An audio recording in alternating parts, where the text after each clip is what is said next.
Just a bit of an idea for some of you, your proportion of MIGS that you do that are Schlemm's canal-based versus superciliary-based versus subconj. Can you give me a rough idea of all the MIGS that you do, what your proportion of patients you do in each category? So I would say about 60% of mine somehow intervene in the conventional outflow system. For me, it's the safest system to work with. There's virtually no risk for hypotony with these patients. And then after that, I go into the suprachoroidal or the subconjunctival space. Typically, my subconjunctival procedures are on those patients that really need a filter. I think you refer to them as LIGs now. Does Zen fall into the LIGs category? LIGs or subconj MIGS, yeah, somewhere in there. So I really reserve those more for patients that I tend to want to do filter on, but for the most part, I like to manipulate the conventional outflow system first. I think it's more predictable. Others? 90% plus conventional outflow. 90%, okay. But I would say about 75% natural outflow and then 25 to 30 depending on other devices. I've got a real severe glaucoma practice. But if you take out my tube shunts, then I'm at least 60%. Well, within your MIGS? Yep, so within my MIGS, then it's at least 60% conventional outflow with maybe 70 or 75, with the rest sort of split between the superciliary and subconj. I'm sure you're... I'm a canal-based guy, so I've always been that, and but I dabble with a lot of other things too, but then when I go subconjunctival, it's usually to push that trap further downstream. You guys have been great to chat with, but I just thought we'd finish off the symposium talking a little bit about what excites you in the future of glaucoma therapy, whether it's diagnostic, office-based, or MIGS, or surgical. What do you see that excites you that's coming up in the next 5 years? Yeah, I wish we had this a long time ago. I probably would have had more hair on my head. So I want to look at things. I'm at a tertiary center and I have severe patients too. And so we talk about patient quality of life and everything, but I also want to talk about doctor quality of life. There's a lot of less patient chair time here. Patients are doing well. Patients are happy. So it's an extremely exciting time. And to think about rejuvenating and restoring the outflow system, gosh, it doesn't get better than that, because we were taught, I think all of us here were taught to bypass it when we first started off. Yeah.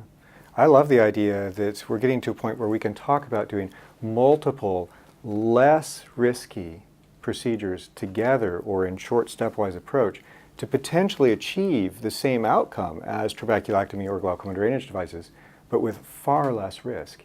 And if we can get to the point where we can actually do those at the same time, for a more moderate and severe glaucoma patients, then that'll achieve the effect both for doctors that you spoke about as well as for patients with such a low risk. That's going to be wonderful. Great. Nate, you always have something up your sleeve. Of course.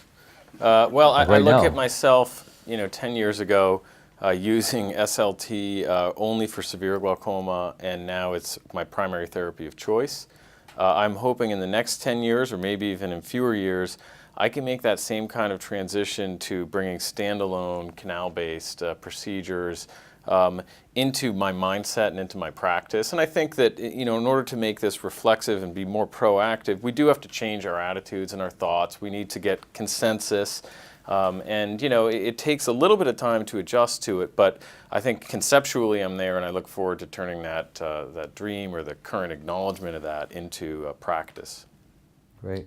Yeah, I think everything what these guys said I agree with. And I think what's exciting is now that we are pushing surgical intervention much earlier, other technologies are also going to help us. Diagnostic technologies, whether it's blood flow or CSF pressure or even 24-hour IOP monitoring. I think with MIGS and with the other technologies in the glaucoma space from a diagnostic perspective, I think we're going to have a better understanding. I think what's funny about MIGS is it's really making us realize how little we do know about the glaucoma and glaucoma in general. The more we learn, the more we know we have to do more. So for me, the exciting part of it is learning more of what the pressure reduction is like as we have other diagnostic modalities to couple with our early intervention. Well said. Mark, we'll give you the last word on this question or this last topic. Anything you want to add to that? I just looking at the number of people in all of the MIGS sessions kind of just shows how this new space has excited everybody in ophthalmology in general. I think there's even some retina guys that are trying to do glaucoma at this point. But I do remember when I first finished my fellowship, it's kind of a full circle, going to actually one of the symposium you spoke at about our older canaloplasty and how that was exciting at the time because it was one of our first truly bloodless procedures. And going all the way from that to where we are today, where we're still using the same technology, but in a microinvasive nature. And I'm hoping that at some point that we will have diagnostic imaging in our clinic so that we can actually evaluate the outflow system so that we can then determine whether or not we're going to go conventional outflow or we're going to go supraciliary. I do think that at some point maybe even using the iTrack catheter to do intraoperative canalograms so we can determine if that distal system is intact, or if it highlights a very specific area, then we can target that area with a stent procedure to maximize outflow. So it's kind of a cool time to be a glaucoma guy again. Well, I want to thank you all for a great discussion, great interaction. We covered a lot of material. We talked about SLT and the role of SLT, still very relevant in glaucoma therapy. Interventional glaucoma really is just more than just simply technology. It's a mindset that I think that technology brings to us as surgeons and clinicians. Instead of being a passive, watchful, waiting for people to progress, it allows us to be actively involved in their care, providing interventional therapies that allow us to change the course of their disease by actively taking care of the patient. So I'm very excited about IG, interventional glaucoma, so watch this space closely. We talked, of course, about ab-internal canaloplasty, ABIC, iTrack, and its role in rejuvenating the natural outflow tract, and its role in MIGS. And I think we've covered the ground again about what's happening in new technology. So thank you very much for listening in. We've got a great group of folks here. We hope to chat with you again, and stay tuned for more on MIGS, ABIC, and SLT. Thank you.